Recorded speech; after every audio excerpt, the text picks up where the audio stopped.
A drifter with one bullet left knocks on a broken-down shack, and 3 women tell him, "You'll marry all of us, or we don't survive the winter." What kind of man says yes to 3 wives, a starving homestead, and a storm of enemies? Jonas Hale rode slow that evening, his horse stumbling from weariness, the same as him, his back aching from long days and longer nights. He had left the last ranch he worked for with nothing but the clothes on his back, a rifle with 1 bullet left, and a horse half lame from overwork. The cottonwoods along the river looked like dark fingers scratching at the sky, and he thought maybe he would make camp beneath them, if only to rest his bones before morning. But as he followed the bank, he saw a crooked shape leaning against the trees, a shack with a roof sagging like tired shoulders, smoke curling thin and gray from a hole where shingles should have been. He stopped his horse and listened. No dogs barking, no laughter, just the faint crackle of firewood and the sound of his own breath. Jonas slid from the saddle, every joint in his body stiff and sore, and he walked forward, cautious, as if the trees themselves might rise against him. When he reached the door, he knocked once with the back of his hand, and it creaked open on its own. Inside, the air smelled of ash and boiled corn husks, and 3 faces turned toward him with the same look he had seen on soldiers behind barricades, ready to fight or flee. The first was Ada, tall and broad-shouldered, though thin as rope dried in the sun. Her hair was streaked with gray, though her face was not so old, her eyes hard as stones left too long in the river. She stood nearest the door, a wooden spoon clutched in her hand like a weapon, though her voice, when she spoke, was steady. "What do you want, stranger?" Jonas looked past her to the hearth, where a small fire burned low, its light falling on 2 others. Miriam sat on a stool, with her hands folded in her lap. She had the look of someone who had once known finer things, her dress worn to threads, yet cut in a style that spoke of another life. Her eyes followed Jonas, but not with anger, rather with the quiet watchfulness of someone weighing chances.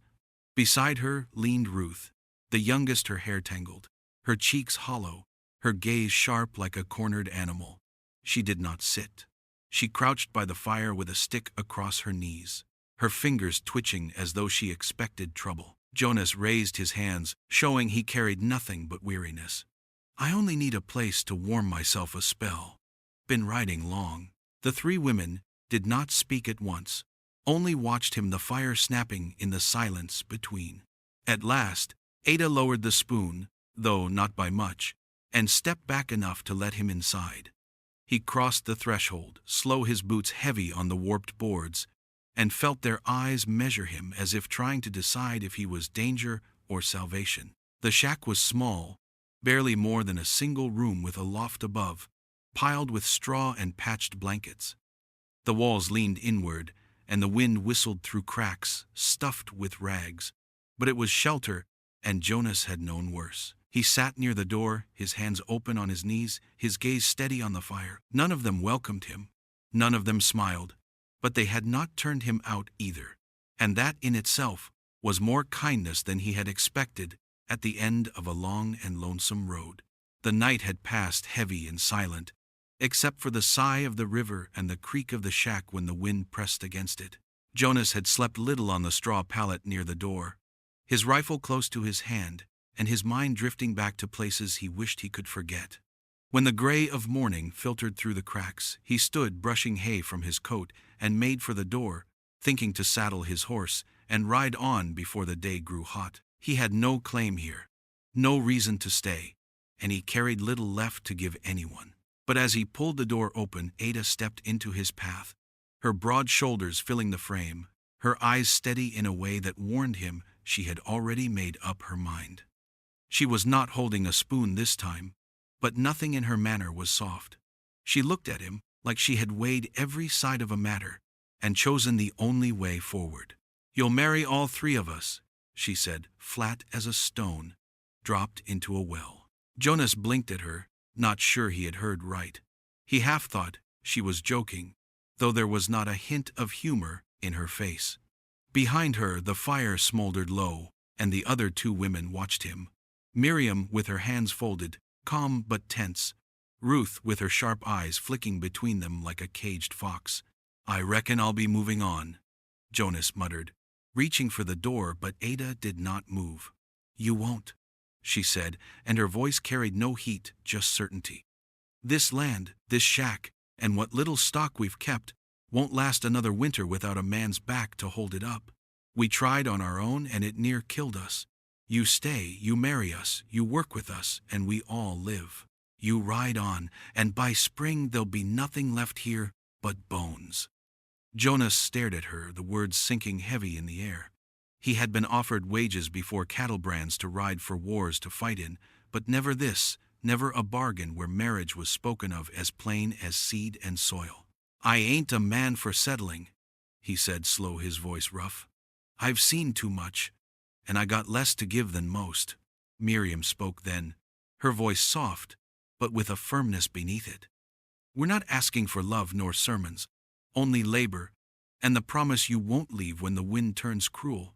Call it marriage, call it what you will, but we mean to bind our lives together because alone we are finished." Ruth's voice broke through sharp like a crack of kindling.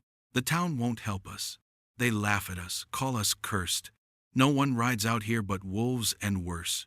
You're the first man with strength enough to split wood and still look ahead instead of down." Jonas felt their eyes press against him harder than any chain. He thought of riding on, thought of leaving them to their fate, the way he had walked away from so many things before. Yet he remembered the sound of the wind slipping through the cracks of the shack, remembered the look in Miriam's tired eyes, and Ruth's restless fingers, and Ada's jaw clenched like iron. They were not begging, they were dealing, and they were right about the land. Alone it would swallow them whole. His hand dropped from the doorframe, though he did not speak. Ada saw the shift in him and stepped back only enough to let him stay inside. The fire snapped, the river rolled on outside, and the bargain hung between them, not of love, not of grace, but of survival. The fire burned low that night, its light reaching only as far as the sagging walls, and the tired faces gathered near it. Jonas sat with his back to the door, his hat on the floor beside him, his hand stretched out toward the warmth. He could feel their eyes on him, heavy and measuring, as if he were a guest who had already stayed longer than welcome, yet somehow could not be sent away. The shack was too quiet, except for the pop of the firewood and the faint rush of the river outside. He had seen camps like this before, men sitting silent after battles, women staring hollow after graves had been filled. Hunger and grief made the same look in every face. Ada broke the silence first, her voice steady, but worn like rope frayed from too much pulling. She told him she had once been married to a farmer who carved a life out of the valley with oxen and sweat until raiders came one night. They burned the crops, shot her husband where he stood, and left her with nothing but the shack and the stubborn will to hold on to it. She said it plain, without tears or pleading, just the way someone speaks when they have told it too many times before. Miriam followed her words, softer, but filled with the ache of distance. She spoke of a wagon train that had rolled west, with hope rattling in every wheel. Her husband had promised her a home beyond the mountains, yet when fever struck and the oxen died, he buried her child and took off with the last of the supplies. She was left on the prairie with nothing but her skirts and a handful of strangers who pitied her enough to point her toward the river. She found Ada and stayed, though she still wore her grief like a shawl she could not take off. Ruth was the youngest, her voice sharp as broken glass, though it trembled underneath. She had grown up in a saloon where laughter was forced, and whiskey drowned out every truth. Men had liked her when her cheeks were full and her dress bright, but when the sickness came and she lost her color, the owner tossed her into the street. She had wandered hungry until Ada found her huddled near the river and dragged her back to the shack. Ruth laughed bitter as she told it, though her eyes flicked to Jonas as if daring him to mock her. Jonas listened, his jaw tight, his eyes lowered to the fire. Every word scraped against him because he knew too well how the land took the weak and the desperate and tossed them aside without thought. He remembered soldiers broken on the battlefield, men left behind when they could no longer march, children coughing their lives away in camps while the strong moved on. He had carried shame for years, and hearing these women, he felt it deepen, like a knife turned in his gut. The silence stretched after they finished, only the fire speaking for them. Jonas finally looked up, his face rough and shadowed by flame. He wanted to say something to ease the weight in the air, but no words came. He only nodded slow, as if to say he had heard every word and would not forget it. For the first time since entering the shack, he felt the ground beneath him change, as though the bargain Ada spoke of was no longer about land or winter, but about lives already marked by loss. The next morning, Jonas rose before the women, the gray light of dawn spilling across the river and through the cracks of the shack. He saddled his weary horse and walked it to the edge of the trees, his mind bent on leaving, though his boots felt heavy as stone. He thought of the road stretching endless and cruel ahead of him, of the empty plains that had swallowed men braver than him and left only bones. He turned back, once his eyes on the crooked shack smoke curling faint from its chimney and the sound of a cough drifting through the boards. Something in him shifted, though he would not name it. He tied the horse to a post and reached for the axe leaning against the wall. The fence was falling in on itself, the rails sagging, the posts half-rotten. Jonas set to work, without a word, pulling up what was useless and driving fresh stakes into the ground with the steady rhythm of a man who had worked more land than he cared to remember. His hands blistered, his back ached, but the fence rose straight and strong beneath his labor. When he paused to wipe the sweat from his brow, he caught Ada watching from the doorway, her arms crossed, her face unreadable. She did not thank him, but she did not turn away either. He moved to the woodpile next, the stack near gone, the pieces damp and crooked. He split logs until his shoulders burned, each strike of the axe echoing through the trees. The sound carried across the river like a drumbeat, and drew Miriam out from the shack, her skirt brushing the dirt, her hands filled with the broken pieces, too small for burning. She knelt beside the pile, gathering what he cast aside, careful and deliberate. She did not speak, but when their eyes met, she gave the smallest nod, as if acknowledging a truth they both understood. By midday, Ruth appeared, her hair tied back, her cheeks flushed with hunger and stubborn pride. She carried buckets to the river, dipping them into the current and dragging them back heavy with water. Jonas joined her, taking the rope handle from her hand, when she faltered, setting the buckets on the porch without a word. She glared at him for a moment, her eyes fierce as if she might spit at his help. Yet when he turned back to the river, she followed him again without protest. The day passed with the rhythm of work, the kind that binds people together more than words ever could. Jonas patched the roof with strips of wood, while Ada stitched rags into blankets, her fingers quick and steady. Miriam stirred a thin pot of beans with what little salt remained, while Ruth scrubbed the soot from the hearth. Their movements were practiced, but worn, each gesture carrying the weight of too many days spent alone against a world that did not care if they lived or died. When the sun dipped low and the firelight painted the shack in gold, Jonas sat on the step, his breath ragged, his body spent. He looked at the straight fence, the neat stack of firewood, the buckets full by the door. The women sat near the hearth, their voices low, their faces softer than before. No one asked him if he meant to leave, no one spoke of marriage or bargains. His silence was answer enough, and their silence accepted it. For the first time in years, Jonas felt the edge of a strange thought, that maybe the shack was not a trap at all, but the beginning of something that might last. The first time Jonas rode into town with Ada beside him, the looks began.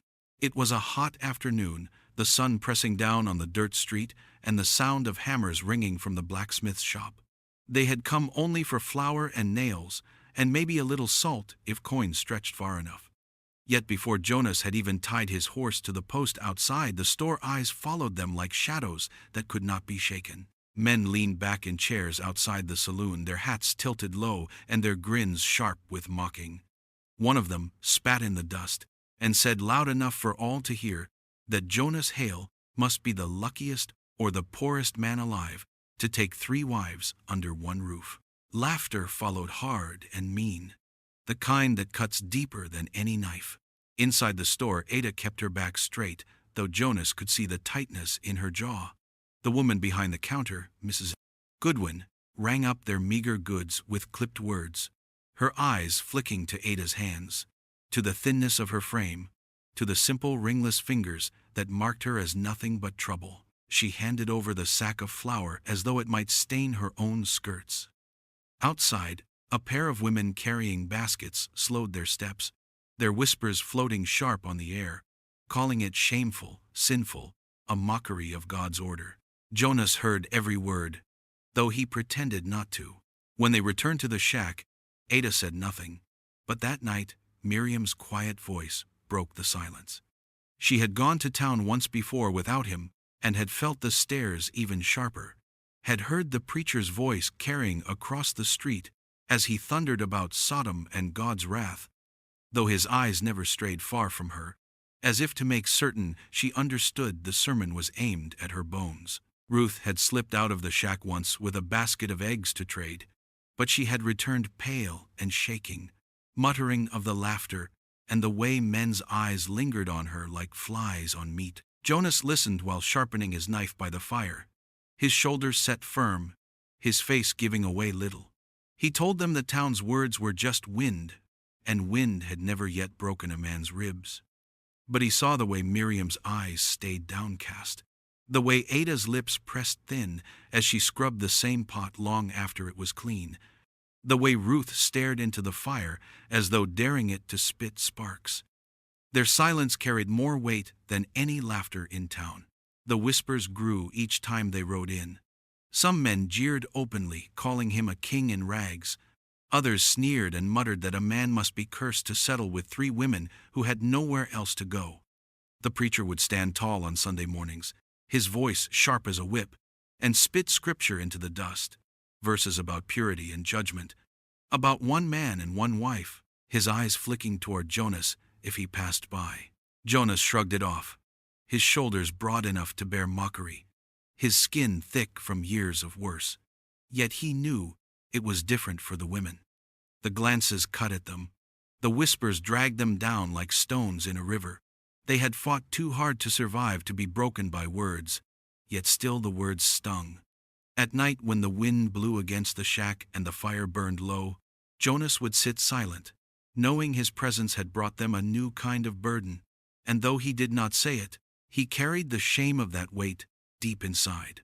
The storm came without warning, the sky turning dark as if night had fallen too soon, and the wind rising sharp enough to rattle the shack before the first drops of rain struck the roof. Jonas had seen storms roll across the plains before, but this one carried the heavy smell of the river, swelling too fast, and the hiss of trees bowing low as if they might snap. He stepped outside and felt the ground tremble with the pounding water, his boots sinking into mud where dry dirt had been that morning. Behind him, the women gathered what little they owned, their faces tight with fear yet not panic, for fear was something they had lived with too long to waste breath on screaming. The first rush of the river tore through the fence. Jonas had mended the rails, lifting like twigs and carrying off into the dark water. He cursed and ran to the side of the shack, where the roof sagged under the weight of pounding rain. The boards creaked, the whole frame shuddering as though ready to collapse. Ada was there already, her hands braced against the beam, her jaw set firm, her dress plastered to her frame by the rain. She did not look at him, only shouted for Miriam and Ruth to bring rope. Jonas dug his boots into the mud and held the beam steady, his muscles straining against the force of the storm. Miriam appeared, her skirt dragging in the muck, her hands clutching a coil of rope she had kept by the hearth. Her fingers trembled, yet she worked quick, lashing the rope around the beam, pulling knots tight as the wind howled around them. Ruth darted in and out like a fox, her hair whipping in her face as she tied down loose boards and shoved stones against the corners to weigh them. The shack groaned like an old beast ready to fall, but each time it leaned, the 4 of them pushed back together. Jonas gritted his teeth, rain stinging his eyes, his arms shaking from the effort. Ada stood shoulder to shoulder with him, never wavering, her strength born, not from muscle, but from the sheer will that had kept her alive this long. Miriam's face was pale, her lips murmuring a prayer with each knot tied, while Ruth's laugh rang sharp through the storm each time the wind nearly bowled her over. A laugh not of joy, but of defiance. Hours passed like that until at last the sky broke open again, this time not with thunder, but with a pale slice of moonlight through the thinning clouds.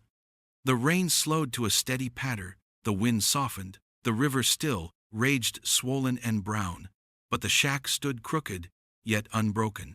Jonas staggered back his chest, heaving his hands raw from rope burns. Ada leaned against the wall, catching her breath. Miriam sank to her knees in the mud, her skirts ruined her hands, still clutching the last knot. Ruth dropped beside her, her shoulders shaking with laughter that turned to tears. They dragged themselves inside, dripping wet mud smeared across the floor, and built a small fire from the dry scraps they had saved beneath the loft. The flames sputtered weak against the damp, but gave off enough warmth to chase the chill from their bones. They sat close, soaked clothes, steaming in the heat, the silence between them, no longer filled with suspicion but with the weight of what they had done together. Jonas looked at each of them in turn, Ada with her stubborn calm, Miriam with her quiet hands still shaking, Ruth with her wild eyes glinting in the firelight. He had not given them his word, not spoken the vow Ada had demanded, but in that moment, as the storm passed and the shack still stood, he felt bound to them all the same. They were not yet a family, but something fragile had begun to take shape, forged in mud and rain and the sound of the river rushing against the valley. The sun had just dropped behind the ridge, and the river was glowing with the last red of the day when the sound of horses came up the trail. Jonas felt it first in his gut, that low warning of trouble, long before the men appeared. He set down the axe he had been using on the woodpile and wiped his hands on his trousers, his eyes fixed on the dust rising beyond the trees. By the time the riders came into view, the women were standing in the doorway, their faces pale in the dimming light. 3 men rode slow, their hats low, their rifles across their saddles, their laughter drifting ahead of them like the stink of whiskey. Jonas knew the kind of men they were before they even spoke. He had seen too many like them, hungry for more than food, eager to take what was not theirs. Ruth's face went white, her lips parting in a silent curse as recognition struck. One of the riders called out her name, the sound rolling rough across the yard like a hand grabbing at her. She stepped back into the shadows, her body stiff as if she had been struck. The men reined in at the door, swinging down from their horses, with the lazy swagger of those who thought the world belonged to them. The tallest one grinned wide, showing a row of broken teeth, and said they had come a long way, needed food, drink, and company. His eyes traveled slow over Ada, then Miriam, then back toward Ruth, hidden in the dark. His tone left little doubt of what more he wanted. Jonas reached for the rifle, leaning near the woodpile, his fingers closing around the worn stock. He kept his face calm, though his blood was burning. He had no wish for killing, not again, not after all he had already seen, but he would not stand aside. Before he could speak, Ada stepped forward out of the doorway, her shoulders straight, her chin high. The firelight behind her threw her figure tall against the fading sky. "You'll get no welcome here," she said, her voice steady, though it carried a tremor. "This is our home, and you'll ride on." The men laughed, ugly and sharp, the sound cutting through the yard. One drew his knife, twirling it loose in his hand, as he stepped closer.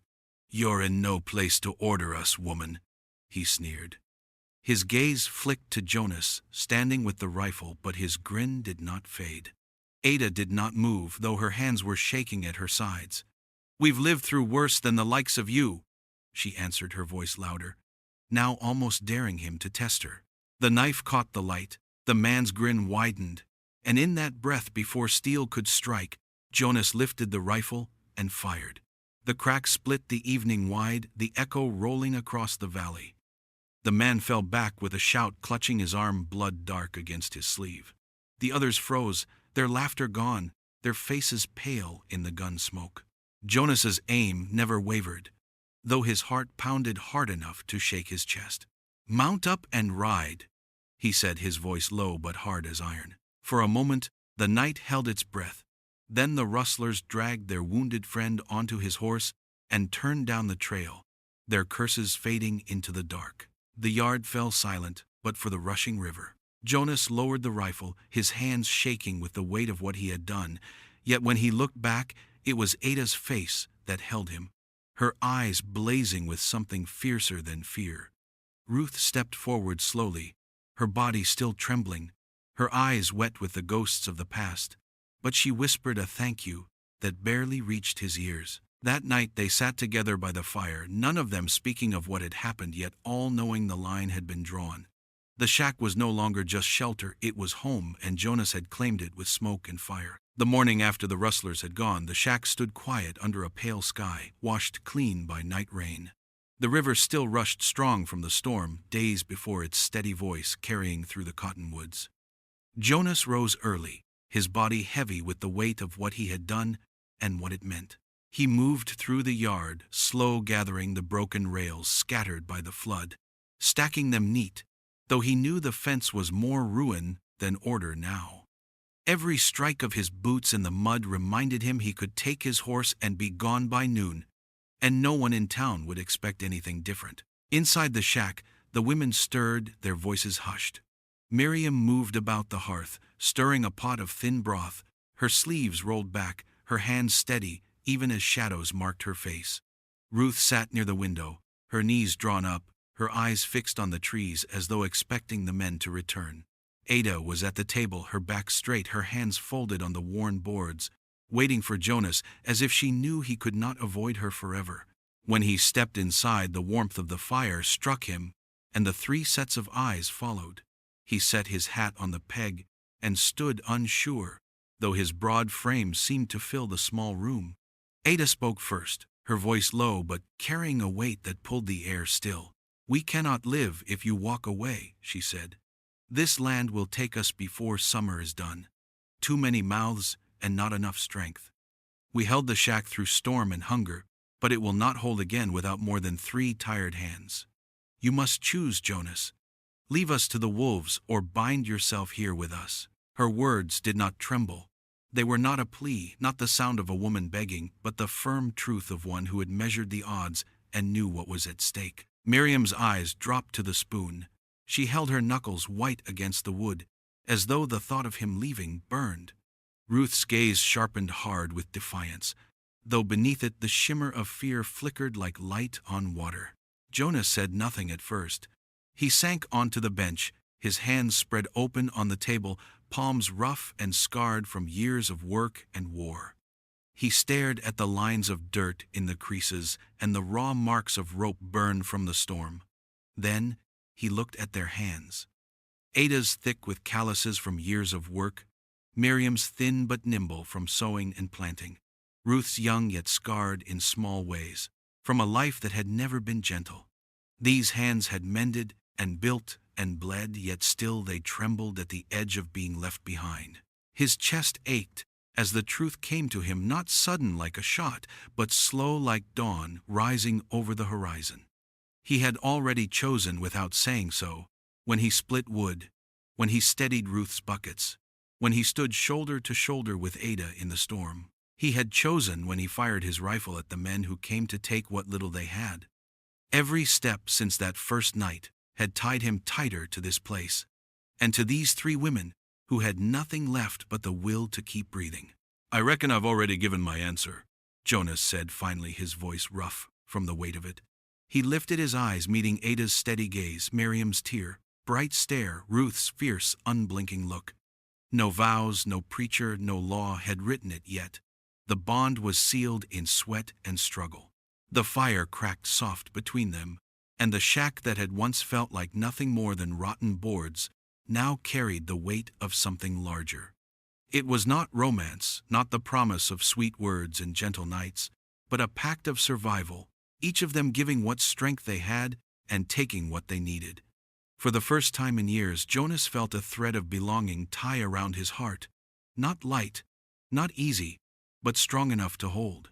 The thaw came slow that year, the river spilling wide and brown across its banks, before sinking back into the earth, leaving behind soil dark and rich. Jonas stood with a shovel in hand, staring at the small patch of ground that would have to feed them through the coming months. He was no stranger to work, yet farming was different than splitting rails or mending fences. It asked for patience, for hope, for the belief that seeds buried in the dirt would rise again. He felt uneasy with that kind of faith. But when Miriam stepped beside him with a bundle of corn in her apron, her face lit soft by memory, he listened. She showed him how her father once planted by moonlight, her voice steady, though her eyes carried shadows of the past. She pressed kernels into his palm and guided his hands to the earth, showing the spacing and the way the soil should be pressed firm, yet not too tight. Jonas followed her lead, his rough hands clumsy beside hers but steady enough. Together they moved row by row, the cool wind tugging at their hair while the river sang nearby. By nightfall, the ground was marked with straight lines of hope, and Miriam's lips curved into the first true smile he had seen from her. Ada worked at the doorway, needle flashing in the light, as she stitched torn shirts and patched trousers with stubborn pride.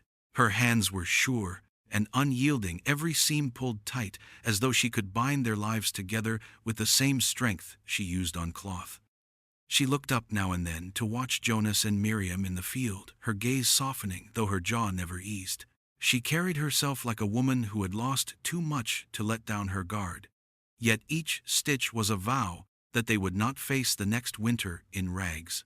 Ruth carried buckets from the river, her small frame bent beneath the weight, yet she hummed as she worked. The tunes were broken pieces of saloon songs, once sung for coins, and drunken laughter, now softened into something almost sweet. Her voice wavered in the wind, but it carried a rhythm that matched the scrape of shovels and the thud of hoes against the dirt. She spilled water across the rows, her bare feet splashing in the mud, her laughter quick and sharp whenever Jonas grumbled at her uneven pouring. Day by day, the field grew more than just furrows. The shack that had leaned tired against the trees began to look different. The fence stood straighter where Jonas had mended it, the roof patched with Ada's stubborn hand. Smoke curled steady from the chimney, and the sound of voices filled the yard, not always cheerful, but alive. Jonas found himself lingering at the end of the day, his gaze resting on the small plot of earth, the stitched clothes drying on the line, and the girl humming over buckets. The place no longer felt like a ruin. It was the beginning of something that might last. When the first shoots broke through the soil green against the dark earth, Ruth clapped her hands in delight, and Miriam whispered a prayer of thanks. Jonas knelt in the field, his hand brushing the fragile stem, and for the first time in years, he felt a stirring deep inside, not of fear or regret, but of belonging. He rose slowly and looked back at the shack, its crooked walls glowing in the sunset, and he thought it no longer looked like a place of endings, but of beginnings.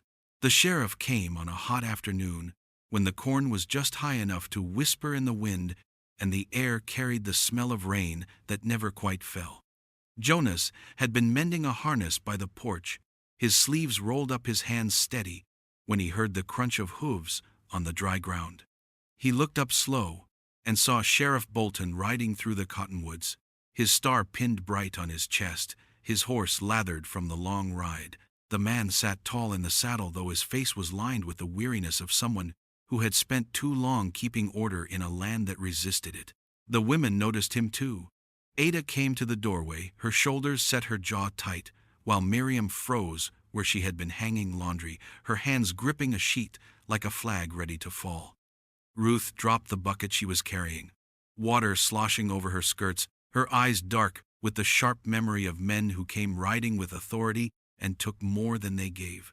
The sheriff tipped his hat polite enough, but his eyes were hard when they landed on Jonas. "Words traveled into town," he said as he reined in. "Folks are talking plenty. They say Jonas Hale's shacked up with 3 women out here. You know how tongues wag, but gossips turn to complaint. Living in sin with 3 wives won't be tolerated long."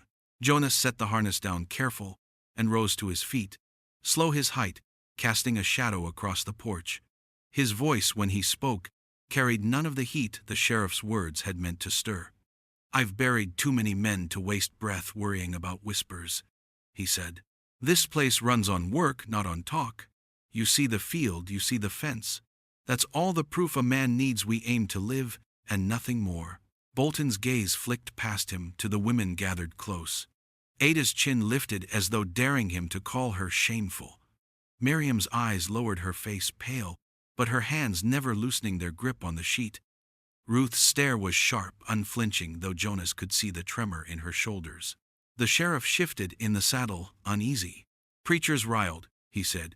Talks of setting you straight before God does it for him. Some in town say it's scandal, some say it's sin. I'll tell you plain, Hale, you keep on this way, you'll find yourself standing before more than just me. Law's meant to keep order, and folk don't like seeing something they can't understand. Jonas folded his arms, his face calm as stone. Then let them come and see the truth for themselves, he said. We take nothing from the town, we ask nothing. We've built with our own hands. If a man's measure is only by gossip, then that man is hollow. Bolton studied him for a long moment, the only sound the river rushing behind the shack.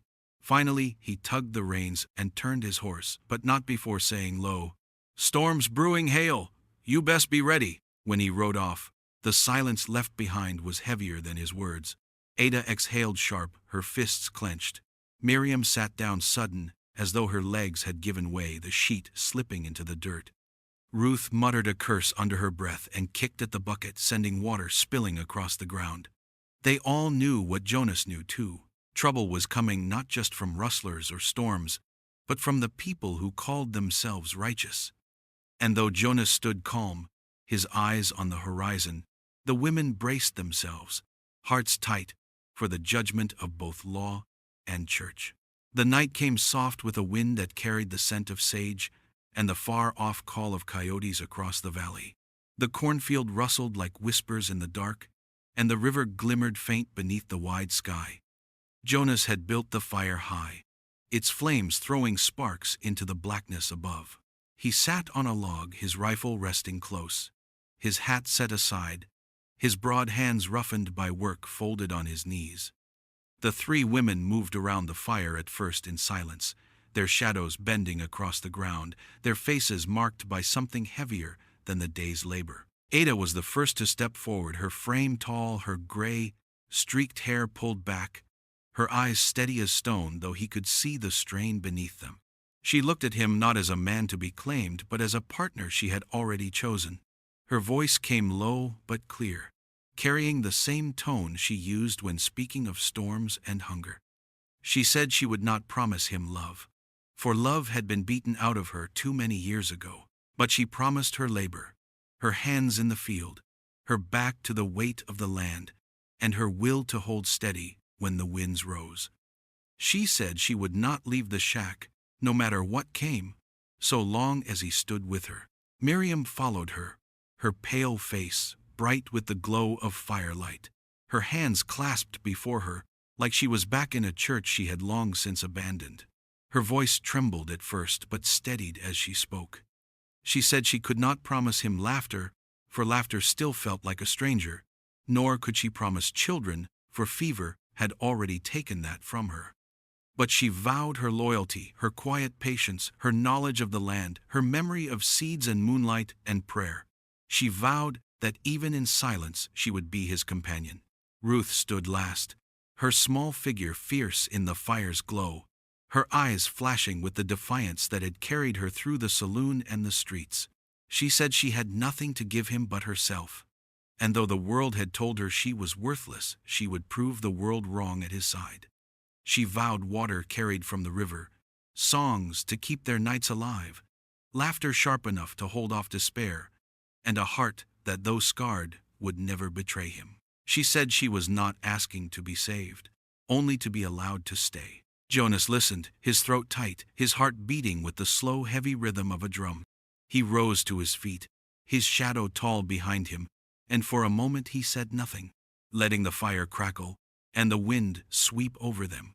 When he spoke, his voice was rough from dust and years, but steady. He said he could not promise comfort or peace or safety, for he had none of those things to give. He could not promise them wealth nor land, beyond what they had already fought to keep. But he vowed his back, his strength, his rifle, his hands in labor, and his word that he would not turn away nor leave them to face the world alone. They stood in silence then, 4 broken souls stitched together not by church bells or papers or the blessing of men who had never seen hunger, but by the simple firelight and the weight of their own words. The stars wheeled overhead bright and sharp, and for the first time since each had been cast aside, they belonged to something larger than themselves. The fire burned down slow, and the vow lingered warm as the embers, a promise written not on paper, but carved into the marrow of their bone. The years rolled on, and the seasons shaped the land as surely as they shaped the people who lived upon it. The shack that had once leaned tired against the cottonwoods was no longer the crooked shelter Jonas first stumbled upon. Bit by bit, it had been remade with steady hands and stubborn will. Jonas cut new beams from the timber upriver. Ada directed each wall, raised and patched, until the place stood straight and proud. Miriam planned the rooms with careful eyes, making space for more than survival. And Ruth, light on her feet, carried water and hammered nails, with a song on her lips. What had begun as 4 broken souls clinging to scraps of life grew into a homestead that could stand against wind and flood. Children's laughter soon filled the yard, sharp and wild as the cries of meadowlarks. Some were born beneath that roof, carried in Miriam's weary arms, or cradled by Ruth's fierce smile. Others came to them from the edges of the valley, orphans left by fever or raids, children half starved and afraid, until Ada's firm hand and Jonas's steady voice gave them ground to stand on. They did not ask whose blood ran in which veins, for family here was not measured in birthright but in choice. The sound of little feet across the porch, and the smell of bread from the hearth, became the heartbeat of the home. The town still whispered. Men laughed behind their cups, women shook their heads as though scandal might spread like sickness, and the preacher thundered still about sin and judgment. Yet the whispers began to thin over the years, not because they forgave, but because they could not ignore what rose in the valley. The cornfields spread wide and green, the fences held straight through storms, the children grew strong and healthy, and travelers passing through spoke of the place as a refuge where no one left hungry. The town could not deny what they had built, and though their tongues wagged, their eyes carried respect they would not name aloud. Jonas grew grayer, his shoulders bent with work, yet his voice held calm as ever. He carried the rifle still, though it was seldom needed. Ada's hair turned silver, but her gaze never softened, and she walked the rows each morning with the pride of a general guarding her land. Miriam's hands grew more delicate as the years wore on, yet her wisdom held the household steady, her quiet voice guiding each season's planting. Ruth bloomed into a woman who laughed loud and lived fiercer than anyone had expected, her songs no longer for coin or survival but for joy, sung in the evenings when the firelight spilled from the windows. In the heart of the valley, love took root unruly as the vines climbing the porch posts, unorthodox as 3 women, standing side by side with the man who had chosen them, undeniable as the harvests that rose from the soil. It was a love not sanctioned by paper or blessed by bells, but forged in storms and hunger, in work and defiance, in the simple truth of staying when it would have been easier to leave. Where once there was only ruin, there now stood a home that lasted, a place where no one was unwanted, and where strength grew deeper than law or scripture ever could. If this story left its mark on you, subscribe, like, and saddle up for more videos.